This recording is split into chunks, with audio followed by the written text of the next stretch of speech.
This is Ahval Online, meeting point of accurate news and free comment on the current affairs of Turkey. Welcome to our podcast series.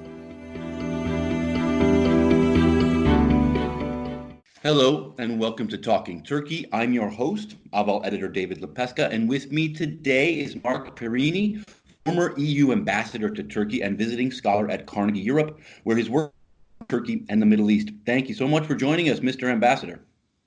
Good morning. We are speaking on Thursday, February 20. A few days ago, UN Relief Chief Mark Lowcock warned that Idlib, where a Russia-backed Assad regime offensive has forced nearly 1 million people to flee toward the Turkish border, could soon pose, quote, the biggest humanitarian horror story of the 21st century if world powers fail to intervene. Turkey, after losing 13 of its soldiers to Syrian government attacks, has reinforced its military presence in Idlib, and Turkish President Erdogan vowed yesterday that an offensive against Syrian forces is imminent.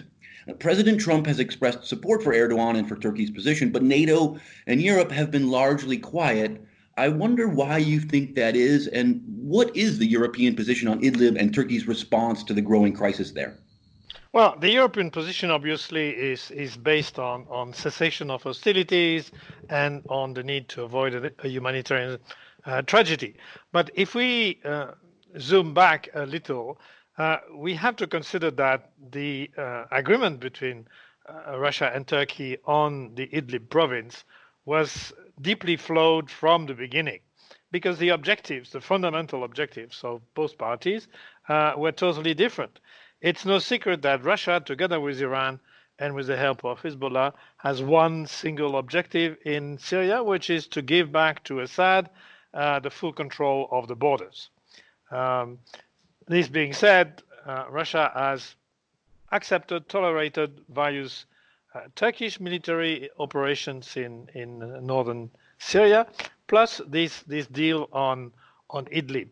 But Russia was quite clear from the beginning that they wanted the elimination of jihadist groups, and in a way left that ugly task to Turkey. Turkey was never on the same wavelength, and therefore now, after exchanging so many mutual criticism, including yesterday, of course, what we see is that we're coming to the end of the ambiguity. So to me, there's no doubt that Russia will not change its final objective, which is basically to allow Assad to regain control of the totality of the province, whatever the human cost is. The very disturbing issue from a European point of view is the refusal at the UN of Russia to allow cross-border humanitarian assistance. And the way I see it, if we, as Europeans, we stay out of the Turkish-Russia dispute, what we have in any case to resolve or ameliorate is the humanitarian situation. And there is no other way than helping these internally displaced Syrians along the Turkish-Syrian border on Syrian territory. Some people do it in a very small way, but so far there is no agreement for UN agencies, international NGOs, with the support of the EU to do it. And I advocate that, at least as an interim measure, pending, as claimed by the EU, a UN-sponsored agreement, at least humanitarian assistance should flow to these people along a corridor on the Turkish-Syrian border between the Hatay province and the Idlib province, so that we at least avoid the humanitarian tragedy.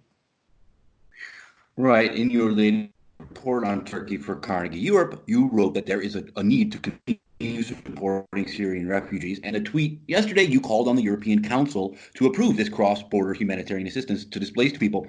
But as you point out, so far, Europe, the UN, the West in general has done very little to aid the displaced people there. I wonder why this is, particularly for Europe, because it seems clear that if Assad forces are able to retake Idlib, the country's last rebel-held province, most of the now around 2 million displaced people there are going to be forced into Turkey, and Turkey is going likely to allow them to pass through to Europe, as Erdogan has repeatedly vowed to do. So why do you think Europe and NATO have been sitting on their hands about this?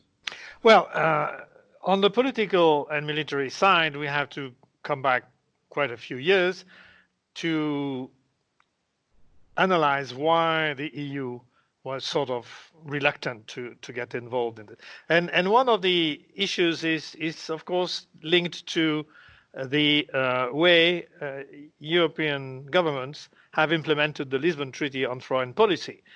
Instead of, for the past 10 years, instead of building a strong capacity, projecting EU power with a combination of means, military for some member states, humanitarian, of course, but also trade, sanctions, and sheer diplomatic presence. Well, this has not happened. What has happened is that, well, France and the UK were very substantially involved in the fight against ISIS in the framework of the international coalition. Other member states did help. This is taking place from Cyprus, from Jordan, from the Gulf, from aircraft carriers, whatever. But there was never a very strong diplomatic engagement of the EU as a whole, and maybe that is the missing link. Now, of course, as you mentioned, the refugee tragedy might be the reason for the EU to get more involved. Not that I think the threat of the Turkish president to have millions of people walking to Europe is really very credible, because they know the borders are closed, and I hardly see the Turkish government organizing a transfer. Of course, some people argue that there's nothing that the Turkish government has to do. They will just let human traffickers do the ugly job they've done in 2015 and 16, and ever since to a lesser extent. Yes, but I see a lot of domestic political complications if Ankara was going to allow for this. So I think there is a reasonable way forward, which is the one I mentioned in my tweet yesterday and again this morning, which is to help alleviate the human suffering on the border on the Syrian side. This, of course, is easy to say and very difficult to do, because you would have to have Russia's agreement, so that's a task for the EU. They can talk to President Putin and Foreign Minister Lavrov in order to get an agreement on this. That discussion can also happen in the UN Security Council. And you would, of course, need a very firm commitment to have a no-fly zone, or at least a no-fly strip over these humanitarian corridor. And that, of course, is a very difficult task. The task of helping people with humanitarian assistance is not that difficult. The EU is well equipped, the UN is well equipped, international NGOs know their job, so that's not too difficult. But you need the political conditions to do that. Mm-hmm. Speaking of aiding refugees, the Turkish government aims to resettle about 1 million refugees in areas it controls in northeast Syria, and has been looking for foreign help for this plan, particularly from Europe, because of its concerns about refugees as well. What is your view of this plan, and should Europe pitch in? In your report, you mentioned the plan's many ambiguities. Yeah, I mean, it's not a working idea, basically. First of all, initially, in northeast Syria, Turkey was aiming at controlling a corridor of more than 400 kilometers long by 30-some kilometers deep, and ended up controlling something like 120 kilometers before being stopped by Russian-Syrian patrols east and west of Tel Abyad and Ras Al Ain. So the territory controlled by the Turkish forces is very small. There's no way you can fit even 500,000 people there. let alone the fact that what is the authority to do this? How do you decide to allocate land, farms? Where do you decide to build dispensaries, schools, and so on? It just doesn't make any sense. It makes sense, of course, from Turkey's leadership view, because they, rightly or wrongly, attribute the loss of the municipal elections to the presence of Syrian refugees, which in my view is a strange reasoning, but never mind. Therefore, getting rid, in a way, of Syrian refugees would solve this political problem. I don't think it would. In addition, as you know better than me, more than 90% of Syrian refugees present in Turkey are scattered all over the country in urban areas. So you'd have to go one door after the other to get them and sort of convince them or not to go back. So, I mean, obviously, without a comprehensive agreement on a political solution in Syria, with security guarantee and with international monitoring, this is not going to work, period. You mentioned last year's electoral losses for the ruling AKP. Next month marks 17 years in power for Erdogan, the longest of any leader in Turkey's history. In your recent Carnegie report, you pointed out his significant achievements, including vastly increased prosperity, improved transportation and infrastructure, and a significant military buildup. You also said that these achievements are now at risk due to misguided economic policies and a drastic dismantling of the rule of law. Please, if you would, talk a bit about that and give us a sense of how it all looks from the European perspective. Yeah, well, it is indeed important for Europe as well because of the amount of investment. But let's look at the achievements. The achievements are beyond that important. If you look at Turkey today or 5 years ago and Turkey in 2002, these are two different countries. And especially if you look at the middle class, or if you take as an example a young couple, 30 years old, 2 kids, what kind of a life they had in 2000, what kind of a life they have today, they have a better life, there's no doubt. Public hospitals work well, roads, airports, highways, and so on. And this is precisely why Erdogan has continued to win elections. Yes, certainly. The problem is the price at which this has occurred. Most of this property was built on borrowed money. Many of these infrastructure were built on money borrowed abroad. Credit cards, were distributed very, very largely, probably beyond what was reasonable, and therefore, in an economy which is so much dependent on outside resources, because you have no oil and gas in Turkey, because you have a low saving rates traditionally, because people do save when they save in dollar and euro and not in Turkish lira, because most businesses borrowed in foreign currency.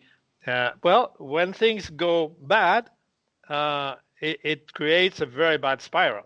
Now you don't see it too much because the government is forcing some elements of economic policy, like lower interest rates, as we've seen over the past few months. This is a bit artificial, and the credibility of these policies is very low. But that's perhaps not the biggest problem. The biggest problem is that rule of law in Turkey has been wiped out entirely, and we have seen the proof in the past couple of days, but we have seen many other examples of this. And this, in fact, matters for foreign economic partners. It matters for traders, it matters for short-term lenders, and it matters, of course, for direct investors. Read the 2 press statements of Volkswagen in recent months, why they stopped their 1.3 billion euro investment in Manisa. This was going to be a huge car factory. This is a world brand, would have been extremely prestigious for Turkey. And they said, well, no, there are military operations that create a security situation. There is no rule of law. We're not going to do it for the moment. So that's one example. Of course, you cannot make one example the entire EU policy. But if you, as I do, talk to bankers in Germany, bankers in the UK or in New York, well, they are now very worried. Yesterday, you said in a tweet that after the acquittal of those on trial for the 2013 Gezi protests, followed by the outrageous rearrest of philanthropist Osman Kavala, Turkey is more isolated from the EU and the Council of Europe. In your report, you wrote that the control of society through political trials, the dismissal of elected mayors and their replacement by appointed officials, the submission of the media, and a close alignment of the judiciary looks to outside observers like an effort to stay in power despite waning popularity. I wonder, do you think Erdogan is succeeding in this effort? Did last year's electoral losses tell us that he's not? Well, clearly the AKP has lost its monopoly on Turkish politics. We have seen so many large cities lost to the opposition, and we have seen this massive blunder on Istanbul, losing a city with more or less 8.5 million valid votes by 13,000. Well, yes, it's very slim, but one vote would do. And that was not acceptable, apparently. So you have a rerun. Some people were against, some people were in favor. You do have a rerun because the president decides to have a rerun. And it's, of course, as we know, Istanbul is very symbolic for him. And then they lose us by more than 800,000. Essentially, this lack of acceptance of a democratic result has created, almost from the AKP side, a powerful opponent to the president, Mr. Imamoglu. Mr. Imamoglu was a totally unknown quantity on the world scene. He is now a very well-known quantity on the world scene. Well, yes, thanks to his victory to a point, but thanks to the Turkish president too. So it tells you that, and of course, if you look at the coalition in parliament, this is a very uneasy coalition. You have dissent within the AKP with two new parties being created. So this is bound to create some nervousness, I would say. Sometime this year, Turkey is expected to begin deploying its S-400 missile defenses purchased last year from Russia, upsetting NATO and U.S. officials who see the systems as a threat to NATO and American security. Turkey's S-400 purchase was supposed to have triggered U.S. sanctions, but those have not yet come. In your report, you wrote that the S-400, plus the possible purchase of Sukhoi aircraft from Russia, has eroded NATO's trust and will substantially alter NATO's military organization. Please, if you could tell us what you meant by that, and how do you expect NATO to respond to the deployment, the turning on of the flipping of the switch of the S-400s? Yeah, well, we know the Turkish narrative about buying S-400s. They couldn't buy Patriots, so they bought S-400s. Why they didn't get Patriots? Because they wouldn't get a technology transfer. They claim that there is technology transfer with the S-400. We know very well that this is not true. So basically, it's an opportunistic move, and it's a way to signal that Turkey is free to purchase weaponry wherever it wants, which is, of course, a given. Now, implications are very simple.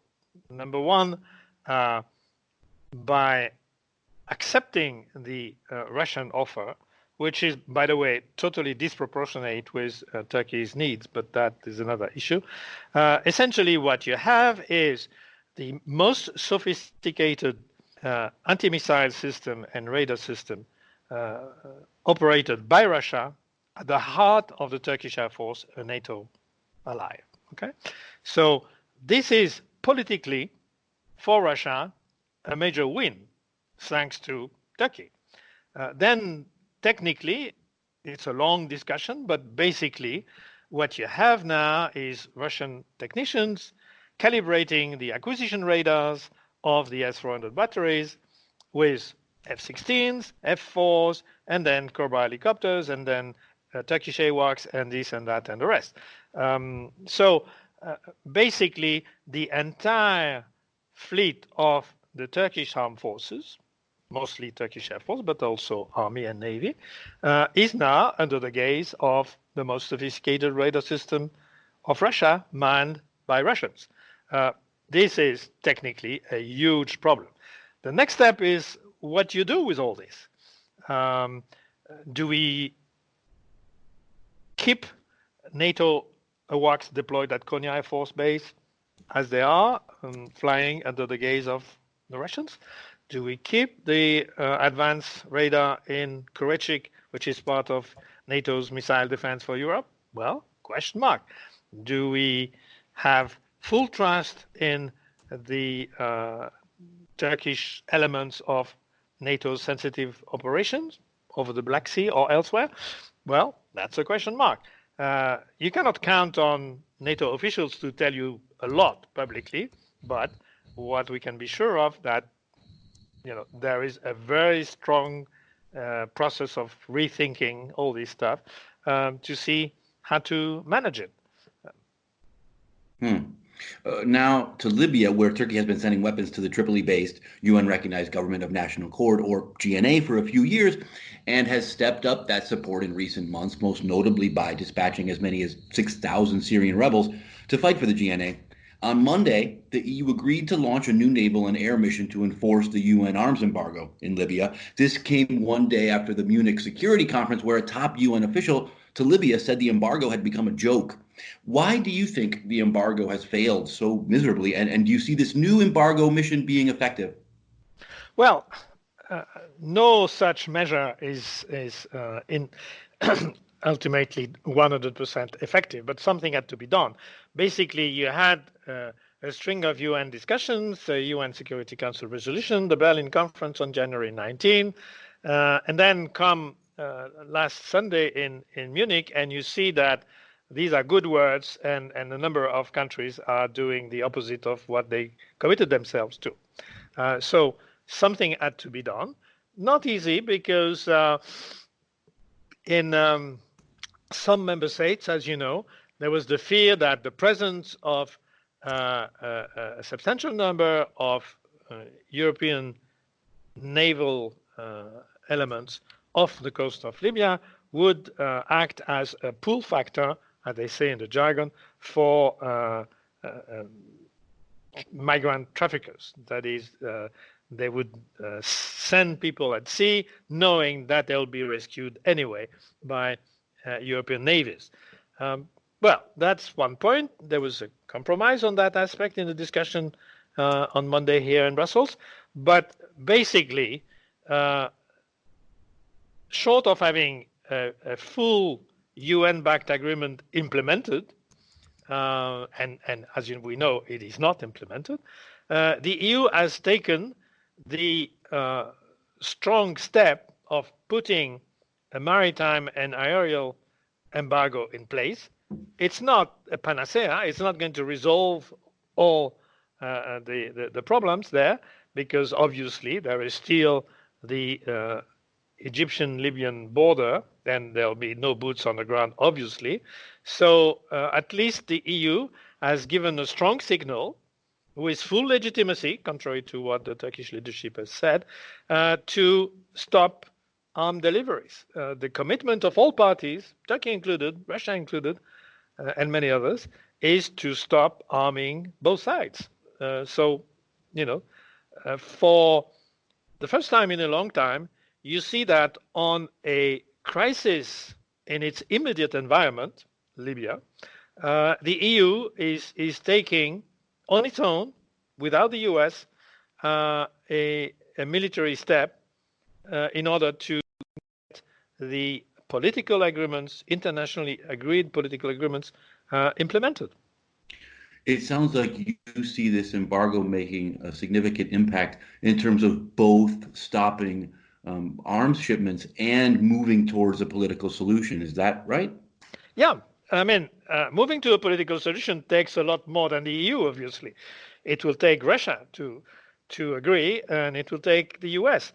That is a very difficult process to achieve.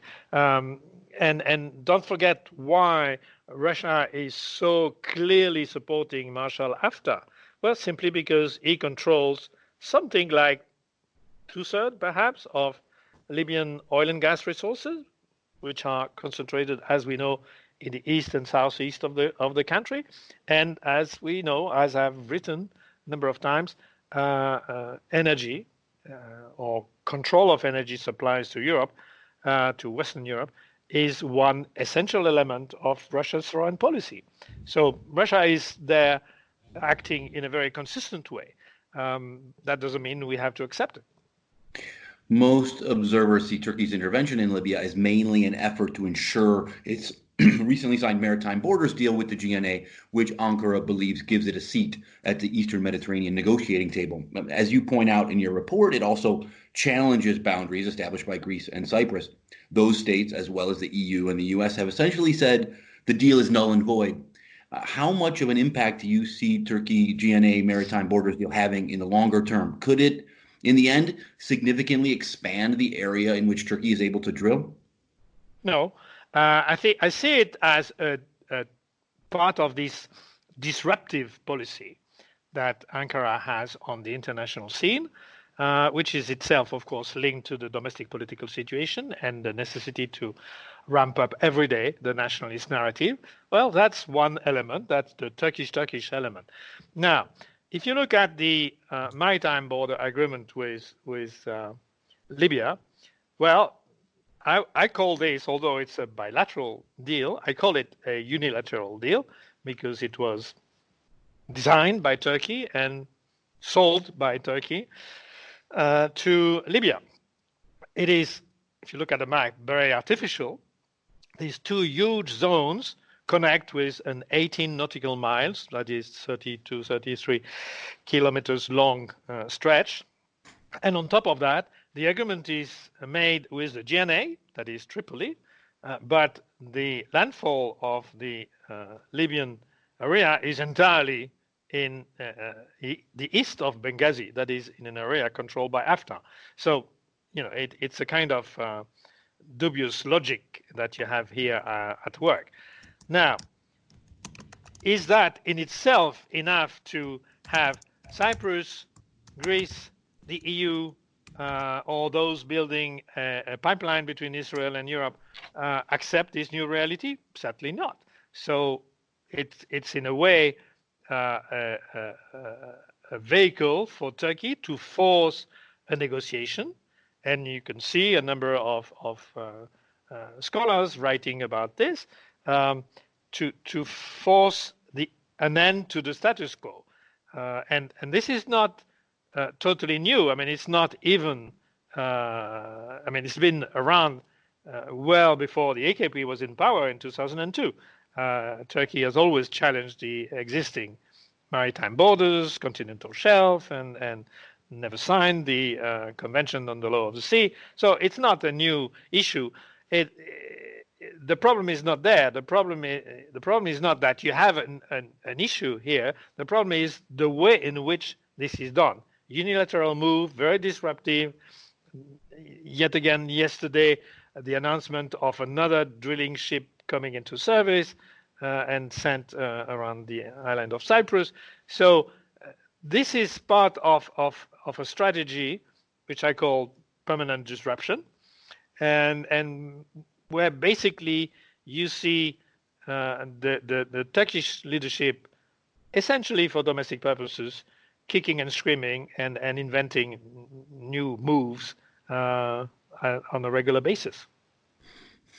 Yeah, over the past year and a half, Turkey has been increasingly aggressive in the Eastern Mediterranean, dispatching several drilling ships escorted by naval vessels to waters claimed by Cyprus. And as you mentioned, just this week, Turkey announced that it will now send a drilling vessel to search for gas reserves off the coast of the Greek island of Crete, which is essentially ignored by that maritime borders deal. You wrote that the EU should work to prevent Turkey from using military force and look to bring these issues to the UN table. I wonder, how do you think it might do that, especially if Turkey is going about this permanent disruption strategy? Well, of course, by definition, the EU will want a peaceful resolution of all these disputes, will want diplomatic negotiations.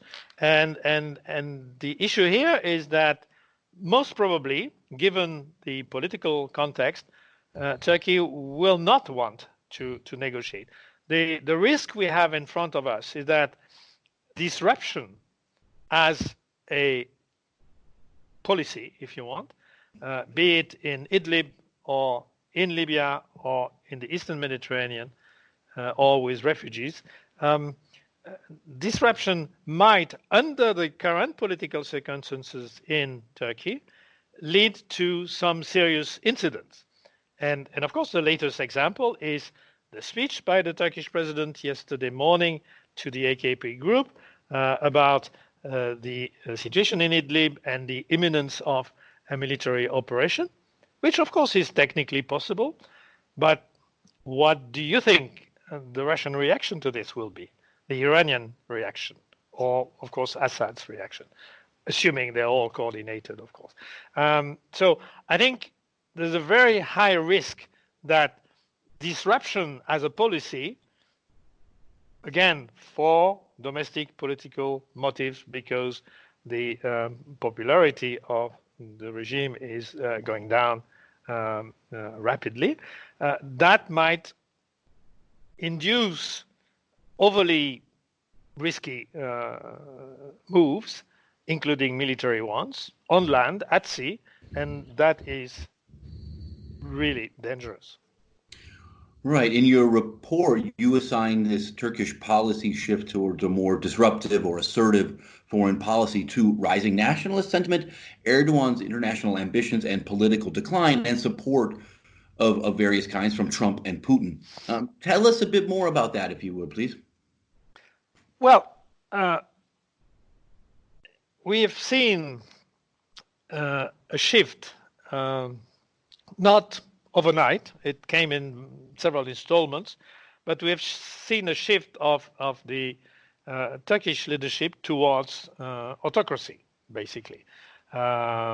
Dissent less and less tolerated, political trials, as we know, press under control, as you mentioned, judiciary on orders,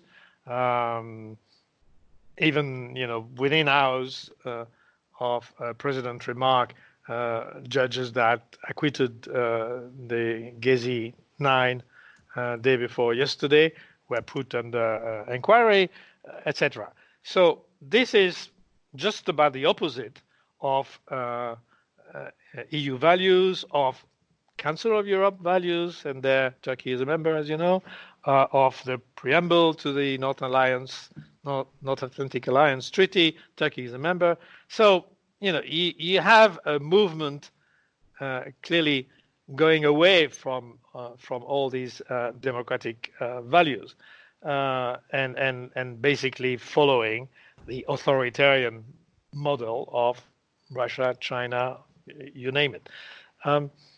The real issue here is not so much that Turkey will not, under these circumstances, become a member of the EU. That certainly President of Turkey has long abandoned this ambition, while still claiming it's alive, but it's not, because any move towards satisfying EU criteria would mean relinquishing central elements of this new authoritarian policy. So that's not an issue anymore. What is at issue is how much the EU, NATO, in different ways, can accept to remain idle in front of all these disruptions. Let's take the example of the political trials. More than one, as we know, and the most outrageous one is, of course, the one for Osman Kavala. Of course, in discussions with European leaders, what we know is that basically the Turkish president says, well, this is terrorism, you leave it to me. Well, no, it is not terrorism to start with. But secondly, the total dismantlement of rule of law, that is the perfect arbitrary situation that you have in all things judiciary in Turkey today, does matter for the European interests in Turkey. For the European citizens living in Turkey, for European businesses, you have all the major automotive brands, for example. You have companies building for Airbus. You have all the major service companies, banks, insurance, telephone of Europe that are doing business in Turkey. And you have banks lending short and long term to Turkey. If the rule of the game is now total arbitrary at the hands of one single person for his own motives, well, that's a no-go. You're going to see more and more European banks, European investors reluctant to set foot in Turkey. And as we know, despite all the nice developments with Russia, with some Gulf countries, with others, Turkey has no economic alternative to European capital, investment, and technology. Just a couple last questions for you. You advise the EU in your report to focus on 5 priorities in dealing with Turkey: counterterrorism, Syrian refugees, boundaries and energy issues in the Eastern Mediterranean, keeping economic ties alive, and supporting the liberal segment of society. I wonder, do you see any of these as more urgent than the others? It seems like given Turkey's economic situation, trade ties with the EU might be more important than ever. Well, I would say this. Counterterrorism cooperation, you will never hear too much publicly about it, but it's working. There is interaction every day. It's not easy. Turkey has used this narrative of sending back jihadists with European passports and so on, and with American passports as well, as we know. But in the end, this is working, and it is a relatively small number of issues that you have to handle. It takes quite a detailed and thorough work by specialists, but it works. Then economic ties, yes, both sides need economic ties to be kept alive. We need to have the modernization of the customs union. We need to have more European investment. European investors are interested in Turkey because it's a big market and because you can produce at a lower cost. But with things like just yesterday, the rearrest of Osman Kavala creates a chilling effect on all this. And I can tell you that having discussed this modernization of the customs union in Berlin, in Paris, in London, before Brexit, and with the EU institutions, we were stuck, but we were seeing slowly a movement towards a sort of mellowing of the position, provided there was some, positive movement on rule of law. And this is why, during the course of during these few hours where all the Gezi co-defendants, or 9 of them, were freed, you suddenly had a whiff of optimism in European capitals, and you could see that in for example, a tweet from the German Foreign Ministry, and then came the cold shower. So we're back to square one. We're totally stuck, and this is a very important, vital, I would say, element for Turkey. Then boundaries in the Mediterranean, energy issues, that is going to be a long-fought battle, not easy. It can take place in different places, different ways. Refugees, I think, short of this, beyond this short-term measure that I advocate for the Syrian internally displaced people, then we basically rely on the UN-led process. But unfortunately, we have now a very acute crisis between Moscow and Ankara.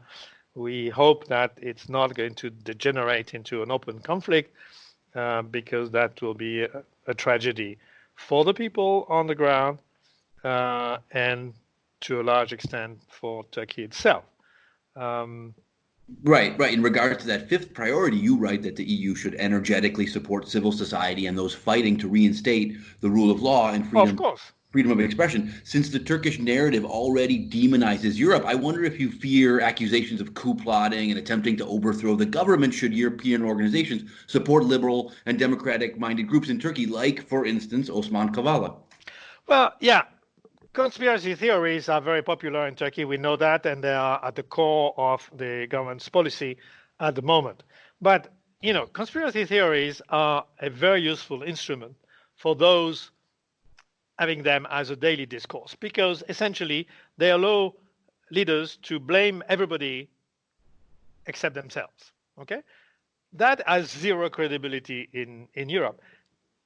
Ankara can repeat and repeat again that there was a plot, and Soros and the red Soros and the Turkish Soros and Carnegie and Open Society and what else.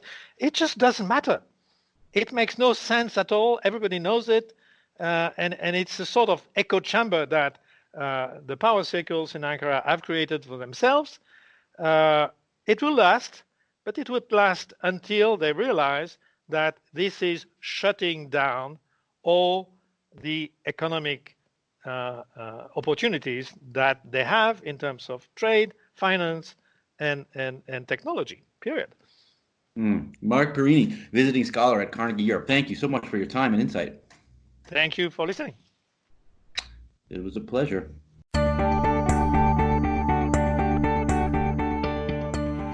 You can follow Ahval News Online podcast series through Apple Podcasts, Spotify, YouTube, Google Podcasts, SoundCloud, and Spreaker. All you need to know about Turkey is here, for your ears, mind, and attention. Thank you for listening to our podcast.